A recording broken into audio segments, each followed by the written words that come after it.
That's a good idea.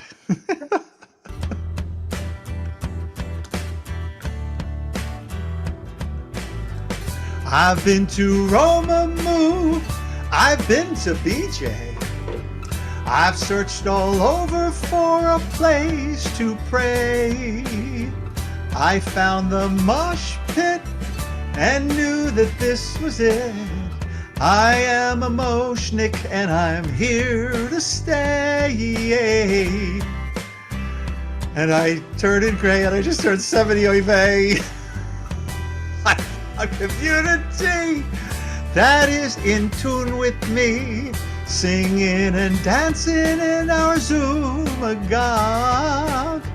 Some contemplation mixed with elation. I am a moshnik and I'm here to stay. And I'm turning gray. A chance to meet you, a chance to greet you, a time to deepen what it means to belong. So let's have some fun tonight and spread some joy and light. I am a moshnik and I'm here to stay. And I'm here to stay. The Honorable Bob Hoffman, a blessed memory.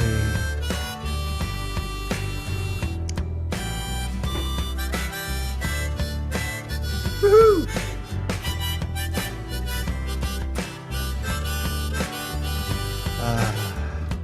Okay, welcome everybody. Mitzi, you snuck in.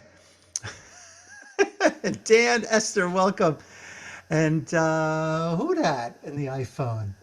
I'm not quite sure. Oh, wait, no. Who are you? iPhone It's friend. Brian. It's Brian. Brian. That's I kind of now I have to assume that if it's iPhone, that it's you. You're in a little square, so it's hard for me to see. I just turned 70. My eyesight's gone. So let us welcome, without further ado, Rabbi Leila Gal Berner. Rabbi Leila is a director of studies in the Aleph Rabbinic, or the entirety of all the Aleph ordination programs, and as well as being a master of history, or I'm not sure what that title would be, but I just made it up. But most importantly, what there is to know about Rabbi Leila is Rabbi Leila was on the committee that sat at the Reconstructionist Rabbinical College in 1991 when I went up there for an interview after I applied for admission. Now, I didn't go, and what you shared with me afterwards was that the discussion, along with Rabbi Art Green, was, we'll admit him, but he'll never last more than a few months. And we won't go into why, but Reb Leila, now I can call you my colleague. It is really a pleasure and honor to welcome you back to the Mosh Pit. Hi. Thank you. Thank you. I knew after the fact that you wouldn't come to RRC, I knew that our paths were going to cross again, and they sure did. And I'm very happy to be here. All yours. Thank you. Okay, so I am going to speak with you about a community that I speak about as very spiritual, very resilient, and very poor. The poverty is astounding, the spirituality is inspiring, and the resilience is amazing. So what I'm going to do is I'm going to share a screen with you, and we're going to learn a little history. And if I can get through the technology, position of screen, and share. Rev Mark. Look, you did it. I did it. Now, but you don't see the. Not yet. Oh, I see what I need to do. Okay. There we go. Is it positioned properly, Rev Mark? Mark, you're muted. Yeah, we see it, and you did it. So I was encouraging everybody to give you a hand. I am the worst person of technology, so I'm really, really pleased that it worked. Okay, so there are a couple of screens that I'm going to read to you because I'm not sure how well you will be able to read them yourselves. And then we're going to get to a lot of pictures, and I've got some stories for you. History, the beginning. The Abudaya, which means people of Judah in Luganda, their native language, originated from among the Ganda people, which was an ethnic group of the Bantu, a little over a century ago. They are unlike the Ethiopians who go back millennia.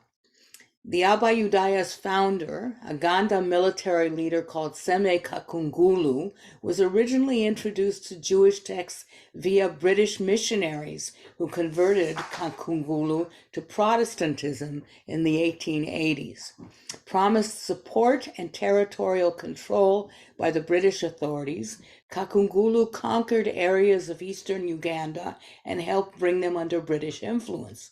When the British instead confined him to a small area in what is now the city of Mbale, he began to feel disillusioned with the British and their interpretation of the Bible. History. Kakungulu's religious journey. In the 1910s, Kakungulu turned away from Protestantism and joined the Malaki religion, a mixture of Christianity, Judaism, and Christian Science. But by 1919, Kakungulu had moved his family and followers to an area a few miles north of Mbale in the shadow of an extinct volcano, Mount Elgon. There he founded a separatist sect called Kibina Kiyai Bayudaya Absengina Katonga, the community of Jews who trust in the Lord. And you get $100 for every time you can pronounce that properly. And he dived into studying Swahili translations of the Hebrew scriptures contained within the New Testament. Kakungulu circumcised himself, his sons, and demanded that his followers do the same. He began to practice with his followers a form of biblical Hebraic Israelite tradition. History. Jewish visitors meet the Abudaya. In the early 1920s, a foreign Jew called Yosef, some say he was of Ashkenazi origin, visited the fledgling community. Yosef taught Kakungulu and his followers about the rules of kashrut, the basics of Hebrew, Jewish holidays, and gave them a copy of the full Hebrew Tanakh with English translation. So they no longer needed to depend on the so-called New Testament for their knowledge of what Jews or Israelites were. He died in 1928, leading the community to continue self-isolating for protection. In 1962, an Israeli diplomat studying in Kampala, Aryeh Oded, visited and introduced the Abudaya to modern Hebrew, Israel, and world Jewry. With Oded's writings, international Jewry learned of the Abudaya and began to support them. Under Idi Amin, the dictator, in 1971, Idi Amin seized power in a violent coup. Amin's subsequent 8-year rule showed him to be one of the most brutal despots in modern history. Amin is notorious for helping to facilitate the June 1976 hijacking of an Air France flight to Israel by PFLP terrorists. Amin allowed the terrorists to land at Entebbe and tried to foil the Israeli rescue operation known as Operation Thunder. Throughout his rule, Amin persecuted the Abudaya to such a degree that the community, which had previously estimated the population of, and this is an error, was actually 4,000, was almost entirely decimated, and about 2,000 were left. So 50% of the Abudaya population was completely destroyed under Idi Amin. Let me move that a little so you can see the whole thing. Since the fall of Idi Amin, Seme Kakungulu's spiritual descendants have worked to recreate the community, and they now number about 4,000 souls. In 2002, 400 Abayudaya were formally converted by conservative rabbis, and conversions have continued intermittently since then. There are quite a few who have converted since then, and I'll be telling you a little bit about, pardon me, a conversion of approximately 30 inhabitants of a town right near Namutumba, which is the town I'm going to tell you about, or the village I'm going to tell you about, that I was involved with when I visited Uganda this summer. Today, the Abayudaya's chief rabbi, Gershom Suzomu, has helped raise the community's profile. He also served a term in Uganda's parliament. Gershom Suzumu took his whole family, which consists of his wife and 5 children, and with the assistance of the conservative movement, they came to the United States, where he trained at the Ziegler Seminary in Los Angeles and was ordained there, and then returned to Mbale, to Uganda, where he serves as the chief rabbi of all the Abayudaya. He has a small yeshiva where he teaches the high school students, and he also teaches some adults. The Abayudaya are pious, keeping Shabbat, Kashrut, and celebrating all Jewish holidays. Their liturgy is mostly in Luganda in their own language, but they also speak Hebrew, as I will tell you about. Today, there are 11 communities: Mbale, Nabugoye, Namanyonye, Nasenyi, Bayende, Puti, Namutumba, Nalubembe, Buzeta, Nangola, and Apak. The one that I'm going to be telling you about today is Namutumba. That is the one that the organization that I am the president of the board of, which is called Ezra Uganda Assistance, supports Namutumba. And I visited Namutumba this summer in August for 2 weeks and spent every day there, and really got to know the people and got to know their needs, and got to know them as people. I had a lot of one-on-one conversations and a lot of conversations with the whole community. Another member of the board, Brenda Gates Monash from California, went with me, and we celebrated 2 Shabbatot with the community, which was wonderful. I'll tell you more about that as we go. Now we begin with the pictures and the stories. In the left-hand picture, you see a lot of bored people sitting around because they're all potential converts. Oh, I was going to say it's just like shul. Well, it's in the shul. Now, that shul didn't exist 6 years ago. This is a shul that Ezra Uganda assistants helped them build. But we financed it. They built it with their own hands. We have pictures, which I don't have in this slide collection, but pictures of them digging the ground, making the bricks, putting the bricks on. Everything in this shul they built themselves. It holds more than 400 people. And when the shul is full, it's really full. And the first Shabbat we were there, the entire community came out to welcome us, and there wasn't a seat in the house. If you can, you might be able to see it in another picture, but the chairs mostly that they use are patio chairs, colorful patio chairs, which they rent because they don't own enough chairs yet. We're getting there little by little. They have benches and they have chairs. The right-hand picture is a typical Shabbat with drums, with joyous singing and so on. But I want to go back to the left-hand picture for a moment.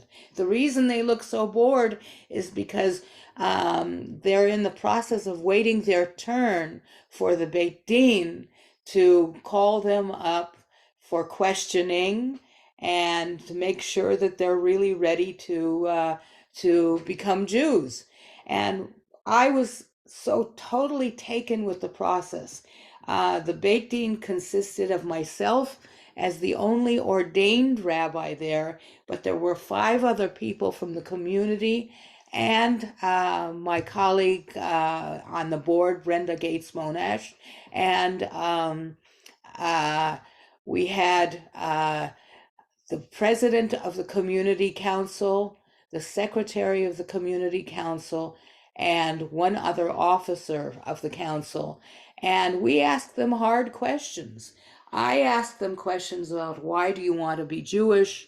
I asked them questions about what does in Judaism means the most to you, and questions of that nature. But the members of the community council were really strict with them. They said, tell us about a Jewish holiday and tell us all about the holiday. Recite the brachot for us for that holiday. Recite, what I want to say is that I'm not sure that many people in America could know the distinction between the blessing for a tree and the blessing for something that comes from the earth. And they knew them. And it's clear that they had been well educated to join Judaism. They not only knew the beauty of the tradition and they loved the tradition, but they had been well trained in the blessings and they had been well trained in the customs. And each time, instead of going through a somewhat formalistic way of converting them, we asked we amongst ourselves, after listening to each one for around 15-20 minutes, we asked ourselves, are you satisfied? And the others would say, we're satisfied. And suddenly you could see them perk up and they were really happy. And we said, Mazal Tov, and they moved on, and the next group came up to us. The whole process took 4 hours. And they were just thrilled. They were thrilled with what was going on. Okay, next picture. This is Shadrach Mugoya, who serves as the rabbi of the community. He studied in the Aleph program for a couple of years. It turned out not to be the best place for him, but he continues to study on his own and with Rabbi Gershom. On the left is his son, Oren, and he's with the youth of the community, and this is during Simchat Torah. So they are dancing around the synagogue, as many Jewish communities do. The next picture is Shadrach with a young boy on the right who I do not know his name, and the little boy in the middle is Akiva, who is also Shadrach's son, and this is Yom Kippur. They are taking a break from tefillot, and they are outside the synagogue. There's a large open area, and they're sitting under the trees there. The next picture is there are 2 pictures here. On the left, Brenda and I brought 2 huge suitcases packed to the gills with clothing that we had received as donations, or we had gone to thrift shops to buy for them. And one day we just put everything out on the floor of the synagogue according to type, size and type, and we invited the community to come to a to take what they needed and to do a little fashion show. And that we had so much fun with that, and they had so much fun with that. And I have to tell you that my prejudices were really up. My expectation was that people would would grab, or that they would fight over the clothing, and I was completely wrong, and my prejudices were completely out of whack. They came, they looked, they picked things up gently, and when it wasn't the right size for their children or for themselves, they very generously offered it to another person there and said, maybe this would fit your son or your daughter. And it was a wonderful, cooperative, fun experience, and everyone was very, very happy. The right-hand picture is when Ezra Uganda was able to finance the COVID vaccinations. Rabbi Leila, we can't Yes. see the right-hand picture. Oh, Can let you me you move. you Let me use your? move it over, There you go. Ah, there you go. Keep going. Keep going. Keep going. Perfect. and let me pull this down a little. How's that? That's fine. Yeah. Good. We can see So, faces better. Well, if you want us to see what he's working on, the dog, the healthcare. If you want us to see more faces, you'll want to pull oh, it this down a is little. this is just to demonstrate the vaccinations. Gotcha. Um, it was right at the beginning of COVID. They said we have no way of protecting ourselves. And we raised the money, and we got got the health department in, and we got COVID vaccinations for the entire community. And we also got boosters when it was time.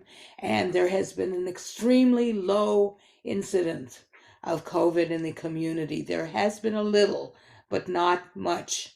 You can also see there the blue chair, which is the chairs I was talking about that they use in the synagogue mostly. Um, okay, let me go to the next slide. Here is the the woman on the left is Miriam Kadondi, and she is um, a nursing student that we pay her tuition and her books and her supplies.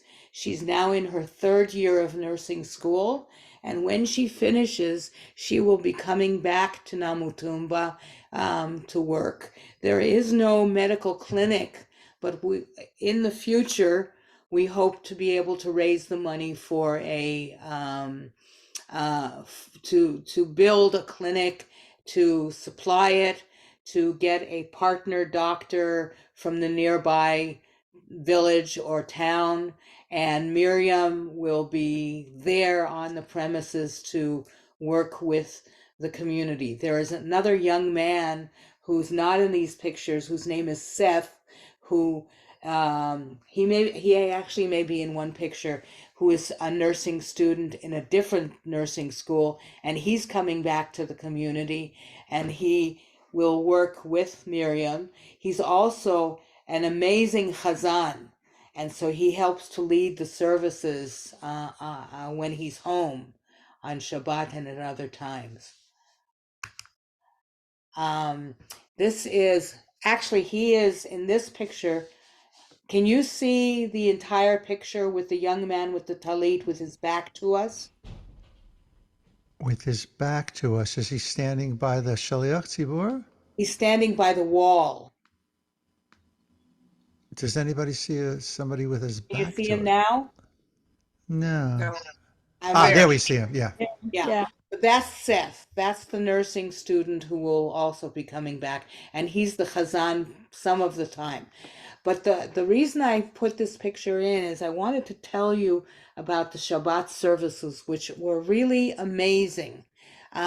The first thing is they are incredibly spiritually lively, not only in terms of the drums and the singing and everything else, but you can feel these people's faith. You can feel how God centered they are.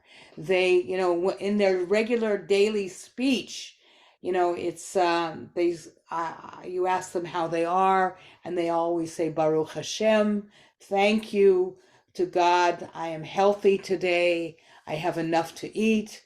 Things are going well. They are very, very focused on their connection with God. Also, in their services, there are very special moments that really, really touched us. In Kabbalat Shabbat, for example, when Lecha Dodi begins, the entire community gets up and starts dancing around the bima. There's this whole big dance around the bima. They're all there. And we were sitting, I have a funny story to tell you, but I'll tell it in a moment. We were sitting on the bima in the back on chairs, and we didn't know. We got up because everybody got up, but we didn't know that you're supposed to dance. So everybody from over in the back here, where the pews were, came up and started dancing on the bima and around the bima and so on. So somebody pulled us in, and we danced too. And one of them said to us, "Don't you know you're supposed to dance at Lecha Dodi?" As if every Jew in the world dances at Lecha Dodi. So that was wonderful for us, and we didn't hesitate after that. Okay. There are challenges, of course, and you'll see more pictures of the challenges. Namutumba, like the other Abayudaya communities, has no plumbing, no running water, no electricity. So it's a place, it's a very primitive place in terms of housing, and you'll see some of the houses in a moment. There is water, clean water and potable water in a well and in 3 boreholes where you have to pump to get it. The 3 boreholes are distributed around the village, but to get a large amount of water, you have to go to the well. And that means walking with a large jug 35 minutes away from the center of the town to the well, pumping from the well, or going, sending your pails down into the well and bringing it up and putting it into your jugs, and then carrying it 35 minutes back. This is a daily task. One of the things we hope eventually, if we raise enough money to do, is there's an Israeli company actually called WaterGen. And WaterGen produces a machine that takes potable water from the air. It's not from rain, but from the air. It extracts water, and it's drinkable, good water, and then it brings it down into a way that you can extract it. And if you put one of these WaterGen devices in the center of the village, then people wouldn't have to go 35 minutes each way to pull it out. The second thing is there is a way, and that costs, that's cost to install it and to buy it and to do it. It costs in the $150,000 range. There is a way for about 40,000 or 50,000 to create a pipe system from the well into the village with spigots that would bring the water from the well, so they wouldn't have to schlep 35 minutes there and 35 minutes back. Mostly the Abayudaya Jews eat food from the agriculture that they produce, and in drought years there's famine. So one of the things we helped them build was a granary where they can store their seed, store their seeds for a time of famine. And when we were there, it was about a third full. And it's a room about the size of the size of a medium-sized sanctuary of a synagogue. They also need a mill. They also need something to grind the seeds, which cost a couple of $1,000s. We're hoping to be able to supply it within the next year and a half. We have a whole list of things that we do all the time. We provide Shabbat meals every Shabbat of the year. And the Shabbat meals are, from our standards, are pretty meager, but from their standards, they're wonderful. It's a large portion of rice with fish sauce on it, so there's protein. But it's not, from my perspective, not very appetizing or very rich in, it's not luxurious or in any way, but it does provide protein and it does provide nourishment. School and medicine and transport are very, very expensive. It costs about $6 to $7 a gallon for gas. And they have no money. So, for example, when we were there, we weren't staying in the village because you sleep on the floor. There's no plumbing system. It would be very difficult for anyone to stay there, but particularly people of our age. So we stayed in a town that was around 20 minutes away in a European style hotel that wasn't really European style, but it was good enough. It was clean and we had beds and so on. Just to drive those 20 minutes there and 20 minutes back, we had one of the members of the village works for a company that gave him the time off and also loaned him their car for the time we were there. He didn't have money for gas, so a lot of our cash money was giving him money for gas, and it was amazing how expensive it was just to keep that car running. Internet access is almost non-existent. They have to either go into the town or on their phones they have to pay for internet access, and it's really very, very difficult for them. When Shadrach was studying in Aleph, he actually had to go to another village, another town, and rent a room for the days that he was studying so he could have electricity and access to internet. Okay, this picture here, this woman has her son, if you can see the picture of her son here, is disabled. There are there are quite a few disabled children, both because of difficulties at birth and because they didn't get good interventions medically when they were infants. One of the things I'm proudest of that Ezra Uganda has done, and we saw the results of it, was that 17 families came to us and said, we can't work and we can't make any money because we can't take care of our children and go and find jobs somewhere if there even were jobs. So what we would like to do is create a chicken co-op. In other words, create the structure, the infrastructure, the coops, buy the chickens, lay eggs, and also raise chickens for meat. And we could do that as a co-op, and we would be able to both take care of our children and run the chicken co-op. And we enabled that to happen. And for the past 3 years, they have not asked us for 1 Ugandan shilling or $1 of money because it's self-sustaining. And so self-sustaining that not only can they take care of themselves well, but they also can provide eggs for the community.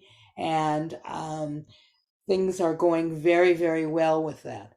So one of our goals now is to create more businesses that are self-sustaining for the community. There's a women's group that wants to create a clothing business, and we are going to supply them with sewing machines. They will be manual sewing machines, the kind that you push with your foot because there's no electricity. Um, but if you go to the Kala next time, or if you go to Ohala for some reason, some of you may be clergy and some of you may go to that, there will be products from Namutumba that you can buy. Shabbat challah covers, kippot, other things that might be produced with some of these sewing machines. They also want to create dresses and clothing for consumption in Uganda to make a business out of it. And we're hoping to help them with that. Okay, I mentioned the houses. This house was in the process of being constructed. When we were there, we were approached by a woman named Dina, who was sadly a widow, and she had 5 children. Her husband had passed away recently, and she lived in a much tinier house. And she asked us, she begged us to help her finish this house, which was under construction, but they ran out of money. They didn't have any more money. So we helped finish it, as you will see in the next couple of pictures. They put the roof on. The roof is corrugated aluminum. And there's the doors are going on. And here is Dina in front of her house with her children. There are only 4 there, but there is a 5th one. I can move it over a little bit so you can see all the kids. But notice the size of the house. That's a tiny house, and it's going to have all the kids and Dina living there. Again, no water, no electricity, but they are going to live in their what they consider to be a large house. This is what the other houses look like. Many people live in these thatched roof houses, which are very small and often have 5 to 6 people living in them. They're this small. Leila, move the. There you go. There you go. I'm getting the catching on that I need to move that. So that's a very common house. Very small, but that's what many people live in. And then other people who have a little bit more means have these brick houses.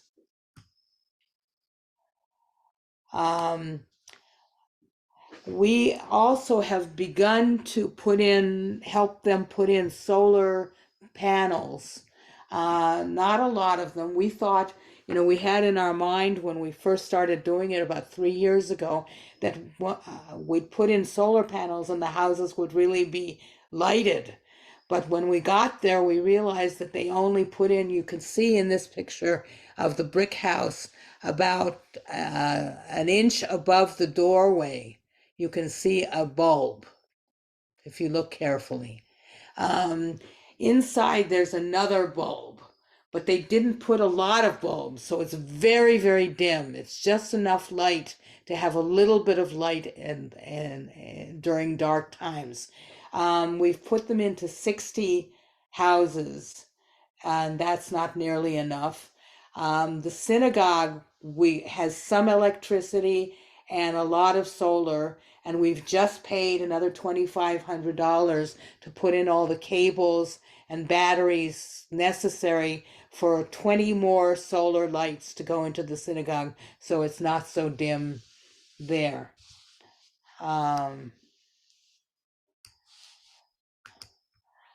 Bananas are a big crop, and there are banana trees all over.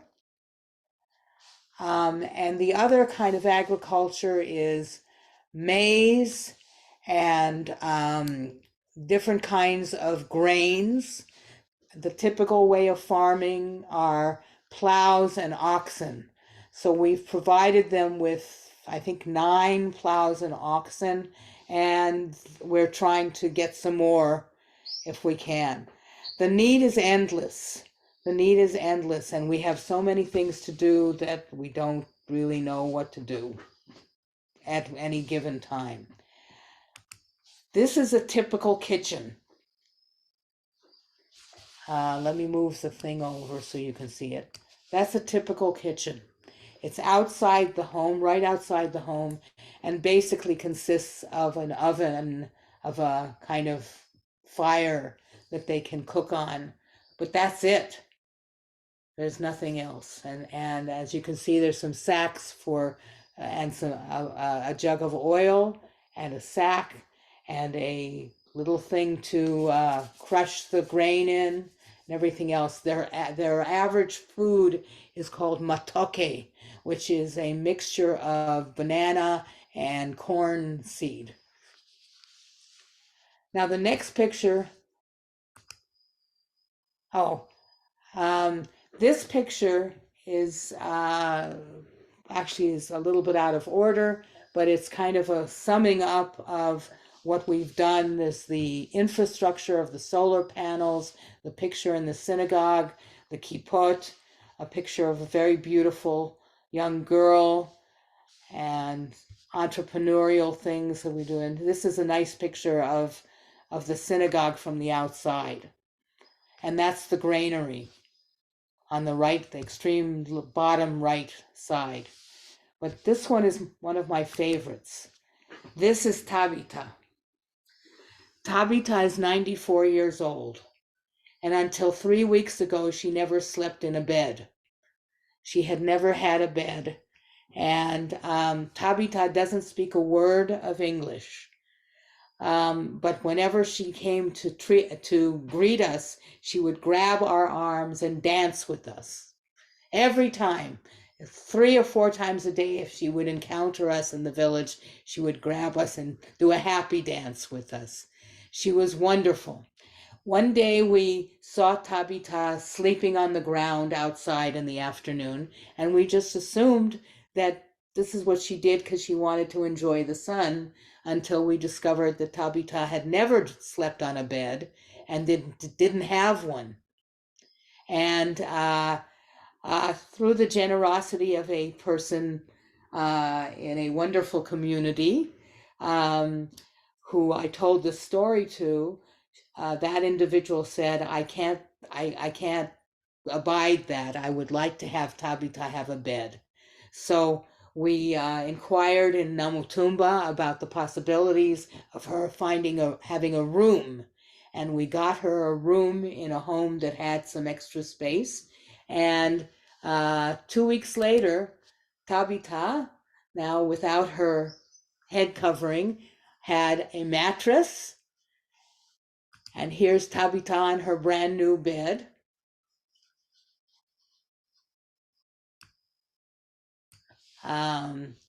And she was so excited, she didn't know what to do with herself. And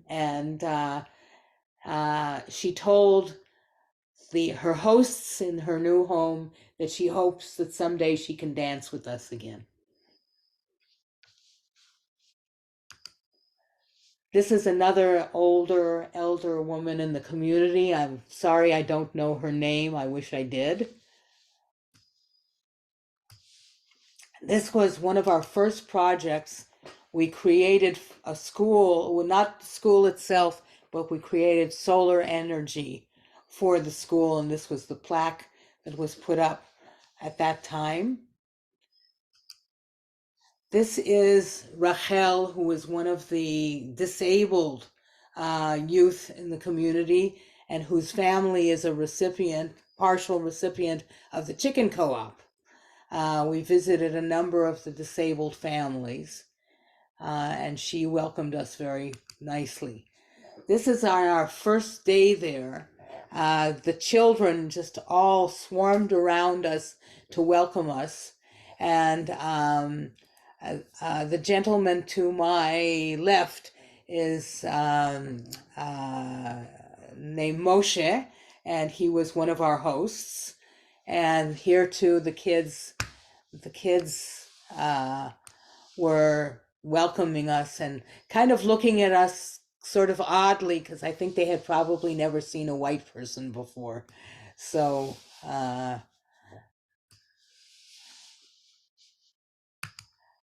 and this is the daughter of the president of the council. Her name is Abigail. And since we've come back, unfortunately, Abigail has been very sick. She first got measles, which the kids don't get inoculated for, and she was very, very sick. And we sent money, and she got better from the measles. And then just a week ago, she had malaria, very bad case of malaria. So we sent money for that, and thank God she is improving and getting better from that. I have to admit my biases. She's my favorite kid in the village. She would come onto the bima during services and dance around on the bima and play with us, and I couldn't resist. I have a thing for babies. And oh, I was going to tell you a story about the chairs. There's real hierarchy in Uganda.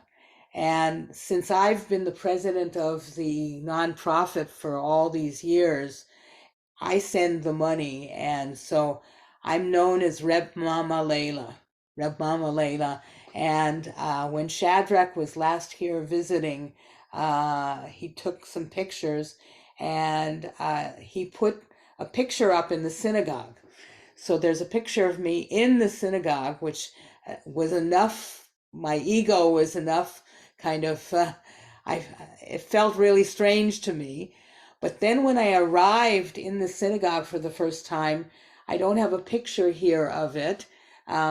They had created a wooden throne for me, literally a chair with a velvet cover, and etched into the wood it said, "Welcome, Rabbi Leila," etched into the wood. And they insisted that I sit in this chair every time I was on the bima, which was, it was literally like a throne.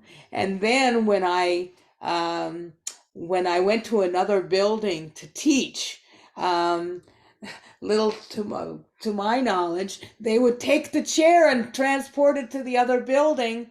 So I would always sit on my throne, which was really something. The last thing I want to tell you about them was that they are hungry, hungry, hungry for Jewish knowledge. On Shabbat, after services, we would have our Shabbat lunch. And after lunch, we would go and sit under this magnificent tree.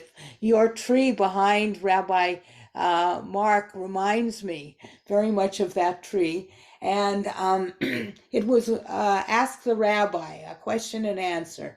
And I thought, oh, good, they'll ask questions for about an hour and we'll disperse. 4 hours later, I was still answering questions and they still wanted to go on. And this happened twice. This happened on both Shabbatot. They had questions about everything. It wasn't only, things like, what bracha do you say for this? Or, what custom is there for this? They were also very, very deep theological questions. One 14-year-old boy said, we believe so much in God, and God is so good to us. But if God is so good to us, why are we hungry? And I stopped dead in my tracks, and I looked at him and I said, I don't know. God is mysterious and I don't know. It doesn't seem fair, does it? He says, it's not fair. These were the kinds of, and they asked questions also about how do you do things in America? But they weren't, how do you go to the movies in America? The movies are a foreign concept to them. It was more questions about, what do you do at Simchat Torah? And I said, exactly what you do at Simchat Torah. You dance with the Torah. We thank God for giving us Torah. Their questions were curious and they were deep and they were sincere and wonderful. We ended up doing we decided to teach them a little bit of Hebrew because some of them know Hebrew because Shadrach has been teaching the youth from the 13-year-olds on, but we wanted to teach the others. So we started with numbers and we were teaching them, and every time we had a bag of candies, of wrapped candies, and every time we do a number like 7, Sheva, we would, and somebody would get it right after a while, we'd toss them a candy. And we did this for about an hour, and everybody was having so much fun with learning the numbers. And at the end, they knew Echad, Shtaim, Shalosh, Arba, Chamesh, Shesh, Sheva. They knew up until 7, and they're very smart. They got it really in their minds. And then, final lesson, there were candy wrappers all over the floor, all over the ground. And we said, we don't do that. We clean up after ourselves. And we started cleaning up. And the next day, we brought them 5 large garbage cans, which we distributed all over the village. And they ran around cleaning up and making their space beautiful. So I have one last picture. Asante, thanks. Thank you for giving me this opportunity to tell you about the Jews of Namutumba. And I would be remiss if I didn't say that we would love to have some donations if you're willing to contribute to the cause. I'll see if I can actually place this one extra slide on. It's not in this series. It's a website and an address if you are interested in contributing. Hold on one second. I just put the Ezra Uganda.org link in the Good. website, Good. It's the in the web, chat, I mean. and I will do one other.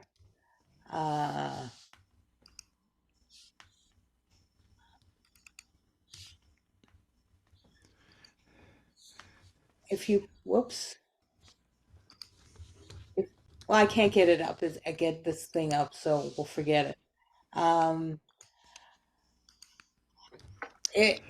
I will give Rabbi Mark the address for anyone who prefers to send checks. But otherwise, if you go to the Ezra Uganda website, there's a way to contribute that way. It says it, Homewood Circle, yes? Yes, 402 Homewood Circle. Okay, so here's the link of the donation page at ezrauganda.org/donate. And it has, at the bottom of the page, it has the address to send a check to.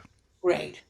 And I'm not a good money person, and it's not something that comes easily for me to ask. But for this, I am completely committed. My life is committed to it, and I would say to you that there is great need, and any donation of any size is deeply, deeply appreciated, and I'm happy to answer any questions that you might have. Yeah, thank you so much, Rabbi Leila. I was going to just ask you if we promise not to give you 4 hours worth of questions. Can we give you a couple of questions? Sure. Okay, I have some, but does anybody else? Please, Bina, you want to start us off? Sure. Yeah, I'm so curious. I mean, I know they have so little of everything that we take for granted, but do they also suffer anti-Semitism over there? No, this is what's so wonderful is that they have an amazing relationship with the Muslim and the Christian community. There is a town called Namutumba, which is right near their village, which is also called Namutumba. The first Shabbat we were there, they invited the dignitaries of the town, the religious dignitaries, to come join us for Shabbat services. Wow.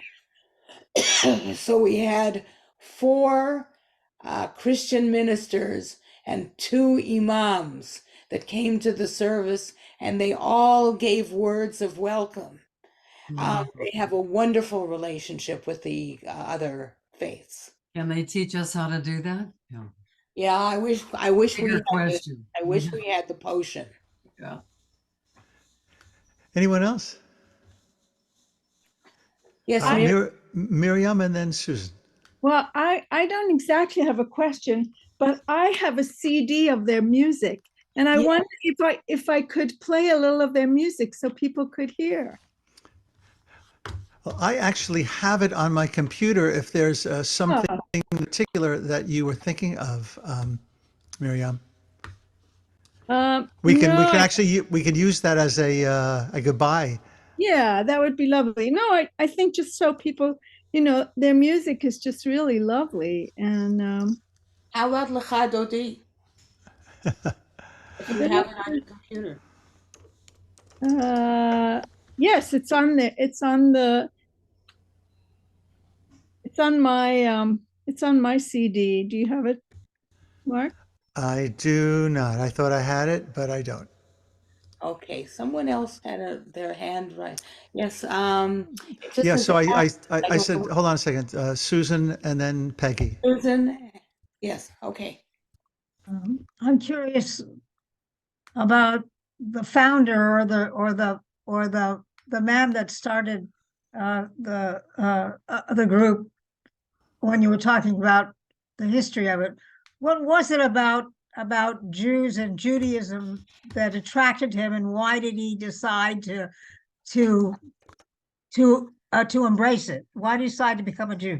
The folklore is that he read the Christian Bible first, the Christian scriptures, the New Testament, and he didn't like it. And the volume that the missionaries gave him also had the Hebrew scriptures, the Old Testament, and he read that and he liked it better. And so he abandoned the Christian scriptures and he came to the Hebrew scriptures, and he decided that this is what he liked. It was very, very simple. It wasn't great theology for him. He liked Abraham, he liked Isaac, he liked Jacob, and he thought that they were good leaders, they were good chieftains, and he began to practice their ways. And then the circumcision was the first thing. When Abraham circumcised his son, he said, that's what I'm going to do with my children, with my sons. And then when Aryeh Oded came, the Israeli came and began to teach them about kashrut and Shabbat, and that was it. So it was really the scriptures. Peggy and then Dan.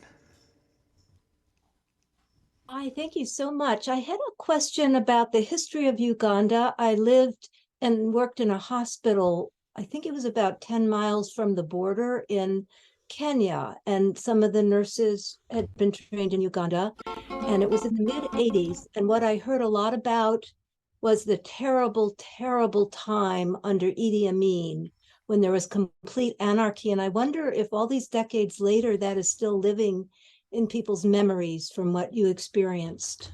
I asked them about Idi Amin, and they said it was an awful time for the Jews, and 50% of the community was killed, and because Amin was a Muslim, and he was very, very anti-Jewish, but they don't seem to have any emotional repercussions from it now. They didn't speak about him. They didn't seem to be fearful. They went into the village, they went into the towns, and they seemed well integrated in the towns. So it didn't feel to me like I was in a place of fear with them, or of any sense of insecurity. And for example, we needed to buy bottles of water, and we also needed to buy a few supplies to bring back. And we went into a store which was owned by an Indian man who was a Muslim. And We were walking around and we bought a few other things, and there seemed to be no tension whatsoever. Well, actually, in my experience, it was not just the Jews. The people I was talking to were not Jewish, but it was terrible for everybody. Everybody in that country suffered terrible. It was literally anarchy from the Yeah. stories I heard. And I can't even imagine what it's like to live under anarchy, but I got a vibration from it. Yeah. Sounds like maybe there's been healing since I then think in there's the been some country. healing, but there's also an assumption that the government is completely corrupt. I see. You know, there's no dependence that they can go to the government for anything to be helpful, because they said if you want to get a job in that country, you have to pay them to get a job. Yeah. Right. Thank you, Peggy. Thank Dan? Quick question. Maybe I missed it at the beginning. Do they have a Torah? Yes, this is also a lovely story. There was a congregation in Hamilton, New Jersey, that closed its doors, and they had heard about us, and we went to visit them, and we introduced them to the Abudaya, and they took one of their Torahs and they donated it to us. And Samantha Mandelis, who's a young woman who's on our board, actually, some of the pictures in the slide presentation are hers, and some of them are mine. She went there 3 years ago, and she schlepped the Torah with her, and we bought an extra seat because the airlines wouldn't let her hold it. And we paid for an extra seat on the plane for the Torah, and it had its own place with the seat belt and everything else. And she carried it all the way to Uganda. And then they had a big celebration when it arrived. And that's the Torah that you saw in the picture. I didn't see it. Yeah, yeah. And they can read it, or And they can someone. read it. That's in their services. When it comes to the time for reading the Torah, the first aliyah is always lamed. It's always chanted in Hebrew. And they have several people who know how to do that. And then the subsequent aliyot are read in Luganda, are read in their own language. Are they on a triennial or a full Korea? Triennial. Yeah. Do Yeah. they Yes. affiliate with the renewal or with Reconstructionists? Well, that's interesting. We had a whole discussion about that. And at first they said that they wanted to affiliate with Renewal because all the connections that they've ever had were with Renewal rabbis who were so helpful and kind to them. And you may kill me for this, but I convinced them not to. And the reason I convinced them not to is because they are considered by everyone who recognizes the Abudaya as Jewish, they are considered very special. And they get donations from a lot of people who are conservative and reform and everything else. And especially the conservative, if they knew that they were affiliated with another denomination, those donations would dry up probably. And I said to them, you are very special as you are. Let people accept you and celebrate you as you are. And at the moment, other than the people who are coming to you and who will continue to come to you through renewal, and basically through Ezra Uganda, who are promoting you and so on and advocating for you, there is no financial or what's the word, promotional advantage to be officially affiliated. And I even checked it out with some of my chaverim in the renewal movement, and they said that I did the right thing. So you may disagree or not, but Oh, they definitely get more money not outside of renewal, that's for sure. exactly. Mitzi and then Miriam. Also, when it comes to that, probably being associated with the conservative movement, it makes them more legitimate in a lot of Jewish people's eyes. I don't really know the status of women in Uganda, but I'm guessing not high, how they took you as a woman rabbi. Oh, they were totally there. Not only did they take me as totally legit, but in their services, a lot of the women are leaders in the services. I mentioned Seth, who is a Chazan, but there's another woman, Shira, who is another one of the Chazanim or Chazaniyot in the community. She's very, very Jewishly knowledgeable because she grew up in Mbale under Gershom Sizomu's tutelage. And she now lives in Namutumba, and she knows Hebrew very well, and she's got a beautiful voice. So she leads a lot of the services. They're totally egalitarian, and there's no hint of sexism or um, uh, exclusion of women. And there's a very, very strong women's group. We met with the women separately just to meet them all. And there's a woman, Shoshana, who is very involved in women's health education. And there's no hint of any kind of diminishment of women.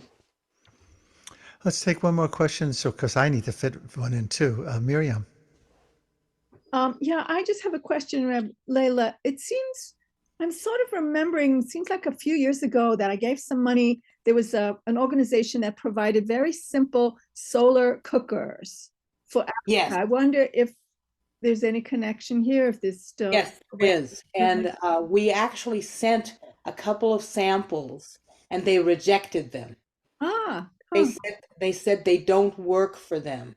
Oh, okay. And because we already had lined up a possible company and everything else, and they said they just don't work for them, and that they were very appreciative, but they said they wouldn't, that they probably wouldn't be used. Okay, good to know. Thanks. Yeah. So I have a comment and a question. The first comment is, for my next birthday, I really have my eyes on a new chair inscribed, and one of you can be assigned to carry it around the house for me. Right, and it's a welcome, Rabbi Mark. You have to carry it around the house, and then when you go on your retreat, somebody has to transport it. I am so there. Thank you, Reb Leila. Good. Now it's got the hashkacha. Yeah. My question had to do with the mix of people, or the lack of mix of people waiting for the Beit Din. I think I saw one woman. Were the rest of them all men? And if so, what's that about? No, the mix was totally mixed. They just weren't in the picture because they were probably outside schmoozing or whatever.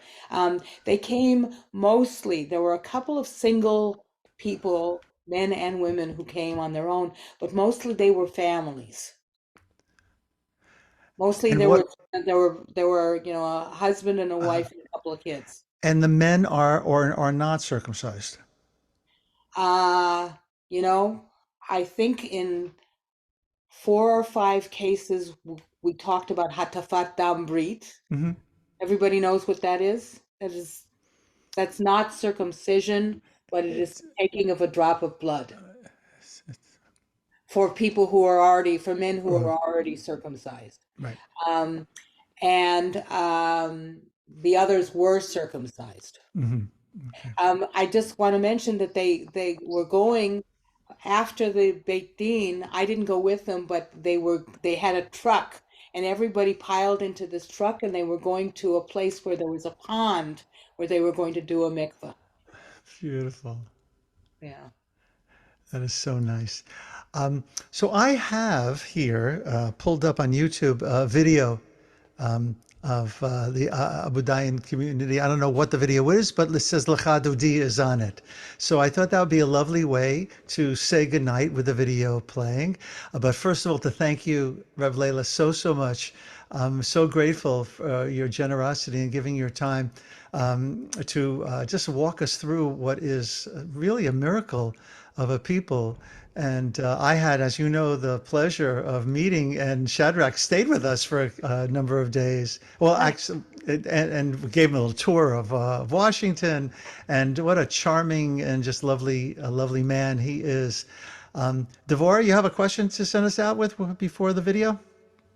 No, I just wanted to say that, like, for a whole hour, I haven't been thinking about the world and all it's just been such a nice shift.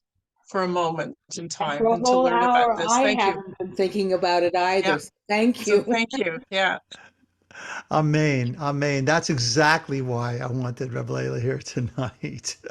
By the way, we won't be meeting next Wednesday night because for most of us here in this room, it's American Thanksgiving. But you can never have too much Thanksgiving. That's true. Do you know? No, stop. Are you? What do you see? Do you see a picture of Orange. We see orange. orange? I want you to see. Give me a second here. Why are you seeing that? That's odd.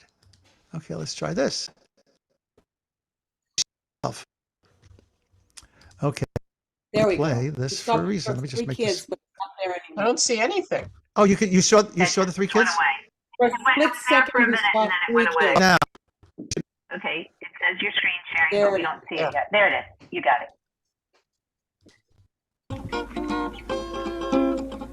Yes, you got it.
nakavera Vehayulani sisasha osaiha Veraha hukolu mebolaiha Yemisianaiha Eloheiha Kemisosikatani alukalam Lehadodi likiratikala Ene Shabati nakavera Lehadodi likiratikala Ene Shabati nakavera Yamini besimaruzi firozi Baeti Adonai ta'arizi Yadi beni karizi Beni simaha benagila Lehadodi likratikala Ene Shabati nakavera Lehadodi likratikala Ene Shabati nakavera Koi beshalomu atareti bana Gamu berina ubi simuha Ubi sahala toha amuni Amu sigura boy kala shabati malokota Lehadadi kiratikala Ene Shabati nakavera Lehadodi likiratikala Ene Shabati nakavera. That is happy. Happy holidays, everybody. Today we're going to do some pet-friendly Let's spin give a on warm this class. most thank you to Rabbi Leila. Friendly take on turducken. And I made a play on surf and turf. Are you guys hungry over there? And thank you, Rabbi Leila, because I can't remember the last time I heard all the verses of the Chadodi. And just a quick question. It sounds like it's in the first person possessive. Likrati. Yeah. They put E on the end of lots of things. It's just- Yeah. I don't think it was a grammatically intentional thing. I think we did that a lot. Gotcha. Good night, everybody. Thank you so much. Peggy, come on back another time. It was great having you. And I'll see you all soon. Mwah. Bye.